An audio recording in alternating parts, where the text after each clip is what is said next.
Nagamapal Lainingthau ising tribal opposite permanent oiba Rotary Car Parking shanaba hotnariba thouwong yaningdae utuna ngasi Nagamapal Lainingthau ising tribal mamangda wakat meefam chatthakhre Joint Action Committee on Against Permanent Structure at the eastern road side of Nagamapal opposite Lainingthau ising tribana sinduna chatthakiba wakat meefam aduda safe environment safe lailam thokpa safe evacuation site from natural calamity habina jingba wahai thaba placard kya su sizinakhi wakat meefam aduga mari na JAC asigi member Okram Roman Singna hai kibada permanent car parking saba habisi Nagamapal asida leriba miyoi khaki natana lamdam asigi lalol itik tawriba singda atuki mati khudongcha daba kaya mayokna hangadauri mafam asida lailam thokpa yauna lalol itik tawriba singi pot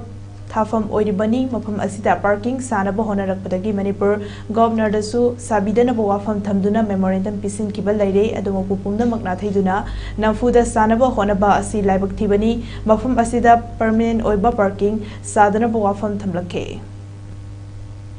akhoi ngasi phamjariba protest asi Nagamapal ki Lainingthau ising saibagi opposite ta akhoi gi permanent oiba